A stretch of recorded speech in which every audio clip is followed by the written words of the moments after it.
Hey, listeners, a disclaimer. This book has references to sexual assault and violence. If this is not something that you want to listen to, skip this episode. Okay, we're in now. All right, what's our intro? Like a song I think we need to have some sort of intro song eventually. for every episode? Like the same song or a different song? Different song. A different song for every episode. Every episode, you That's read a our book brand. and you write a song. You never know what you're going to get. That's our brand. Right? Okay, It's our song. on brand too, right? Because you never know what you're going to get in the book that we're reading because we chose it by the cover and we didn't actually look it up on Goodreads. Mm-hmm. Yeah. So I don't have an intro song. Okay. Do you? No, but if I had to choose an intro song for this The way book, of shadows. No. That's much more tame than I think the intro song for this book would be. Okay. I think the intro song for this book would be more along the lines of like Crazy Train by Ozzy Osbourne. Just the sort of like yeah. So what would it be? That Crazy Train. But that's somebody else's song. Exactly. We're not licensed for that. Well, I mean, you just sang it, so Shh. less than 30 seconds. All right, so we don't have an intro for this, but we know it would be awesome. Yeah. Okay. Everyone agrees it was an awesome intro. Thanks, everybody, for agreeing with us. Mm-hmm. So you read this book, The Way of Shadows. The Way of Shadows. So glad you got the title right this time. I wrote it down. Of course you did. All I had to do was not screw up reading it.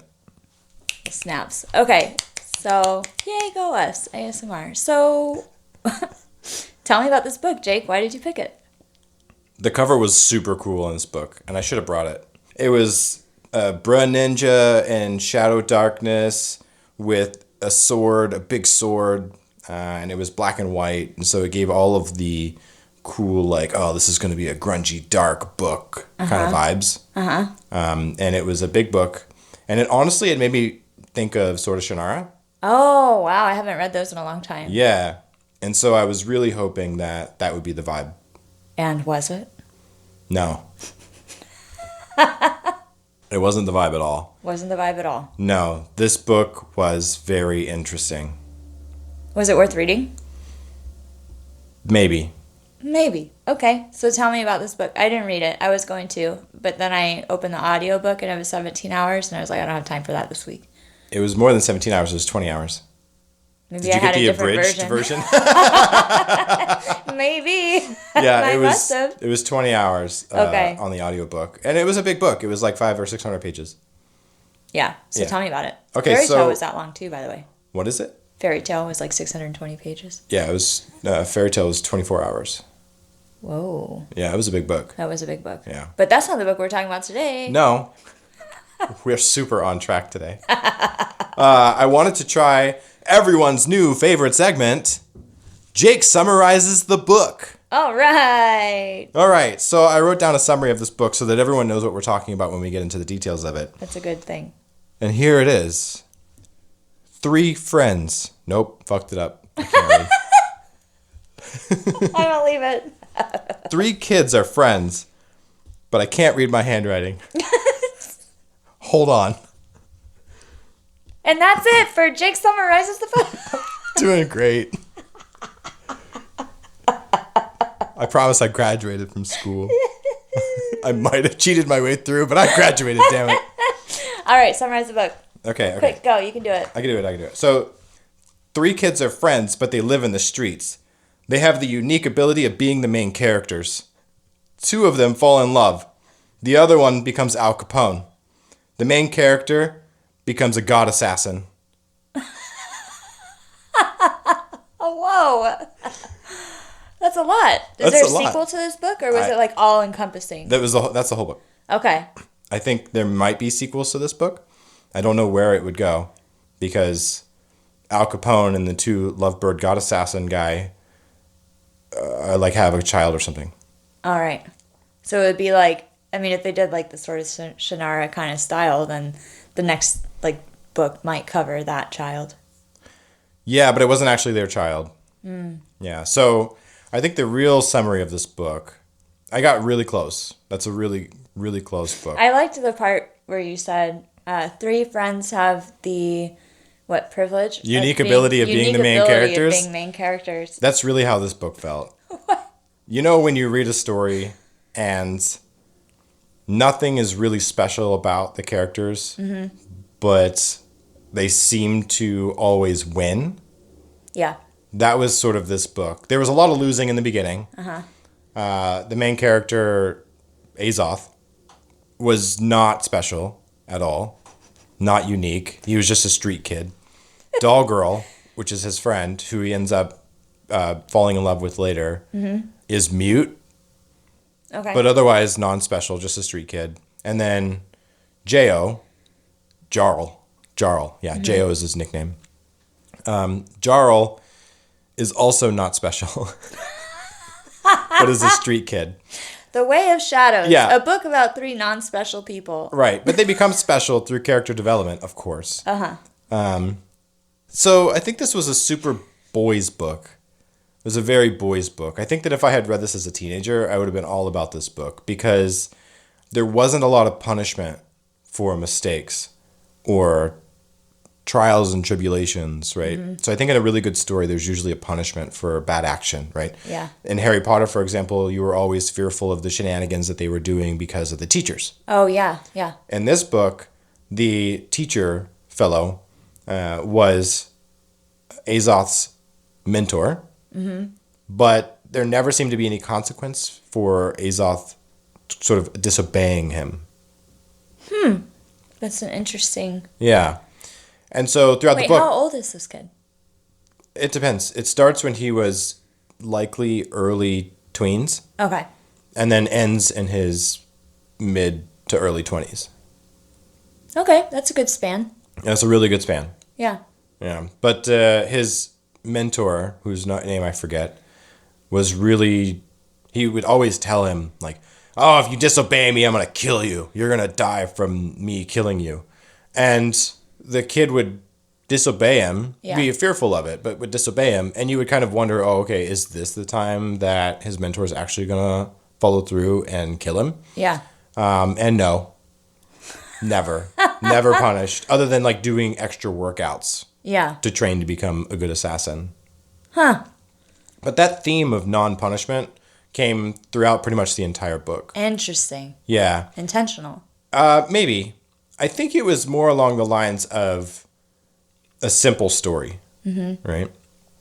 So, for example, Azoth went to a fighting competition and registered into the fight and went through the fight and sort of won the whole thing. And he fought his best friend Logan. And is this like boxing or like weapons? Weapons. Okay. Weapons, yeah. But it's not supposed to be murder. It's supposed to be knockout. Yeah. And he knocked out his friend. And there were no consequences. Like that was... I don't really understand what the whole purpose of that scene was, right? Yeah.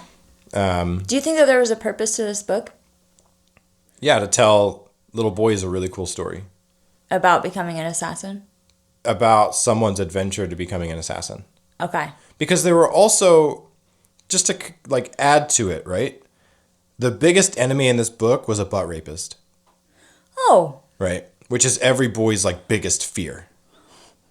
And then every girl or woman in this book was described by their chest, their bosom, right? So now you're getting the vibe. And when he discovered his magic, there were no rules to it. The magic did what he wanted it to, right? There was no restrictions. Yeah. And in the end, he became an ultimate god assassin that would walk the streets, and he prevented the incursion of some god king, right? They called him the god king. Yeah. Incursion of the god king coming into the town and murdering everybody. Well, I mean, that's a positive outcome. Yes? No punishment. No. The way that I heard it was he becomes successful at preventing the God King from murdering everybody. Exactly. He became effectively a god. Oh, he becomes the god. No. Azoth Right. becomes a miraculous assassin with huge magical abilities that were completely untapped and legend-like. And saves the city. And sort of saves the city from the God King. Why are you saying sort of? Because eventually the God King captured the city, but it was unsuccessful in its original intent. Like, the city was able to resist. Instead of being completely trampled by the God King, the city resisted the incursion because of Azoth. Okay. I'm still stuck on the describing all the women by their chests thing. I'm sitting here over here like, meh. That's a boy's book. Yeah. Like, he falls in love with Doll Girl. And everyone, so I'm really struggling with names in this book because all the names have extra Z's and Y's and A's and stuff. Okay. And Doll Girl is the one that's mute? Doll Girl was mute. Was mute. And then was magically healed and could speak again, but spoke at the right dramatic moment in the character development. Right? Yes. Can't speak, has big, brown, beautiful eyes. And Azoth is off with his new mentor, and he's not supposed to visit Doll Girl ever again. And when he does, she's like, "Don't leave me." And he's like, "Wow, she speaks." Never explained. So I think this is definitely a young adult, Yeah. I think young boy style of book. Mm-hmm. Right? Where, Do you think it was written by a young adult author? I don't know. Because, so what I'm kind of stuck on is wondering, like, Jake, how do you feel about this being a boys' book? I don't really like it being a boys' book. Okay. But it's definitely that hardcore boys' book. Right. The things that are marketed to boys. The things that are marketed to boys. Yeah, boobies, all the boobies. Yep. Like every woman's worth was determined by their chest. Yeah, I hate that. And he fell in love with Doll Girl despite her scars on her face. Ugh. Right? Right. Yeah, I'm glad I didn't read this. I think it sounds like I would have been PO'd. Yeah. Well, I wanted you to read it so that we could have a PO'd conversation about it. So, because if I had read this book 10 years ago, when I was 12. You would have really, 10 years ago when you were 12. Yeah, if I had read this book 10 years ago when I was 12, I think it would have been great. I would have loved this book. Yeah. I would have wanted to be the main character, right? I got the girl of my dreams, despite her scars. She's got nice boobies. I could do endless magic. I'm super special, right? My magic is legendary, and there was definitely I killed the butt rapist. Oh, yeah. Right? He died, dead. So that was good. Mm-hmm. So no more butt rape. So my butthole is safe. Really hard not to laugh at that, but it's really funny when you put it that way. But it's also very sad that this is like every boy's fear. Oh, totally. I mean, at least when I was growing up, the boy culture was like, oh, protect your butthole, right? Wow. Because like that's the worst thing was being a gay man, right? So you better protect your butthole, otherwise you're gay. And so the main enemy in this book was a butt rapist. The worst part of the prison that Azoth's friend Logan has to escape is full of sodomizers. Okay. That is the worst part of the prison, is the sodomy part. Yeah. Yeah. Like further entrenching the like. Who is this author? Protect your butthole. When did they write this book? I have no idea. And, real question for you. If you want me to read it, should we come back to this after I read it? I don't think it's worth you reading. Okay. I think, so. You just wanted me to read it so I'd be mad. Yeah. This is an easy read. You have it on in the background. You don't care about the characters because in the end, everything is going to be fine because the main characters are main characters and they have plot armor, right? Otherwise, I would not have spent 20 hours on this book if it hadn't been for the fact that we were having this podcast. How far into it would you have dropped it? 10%.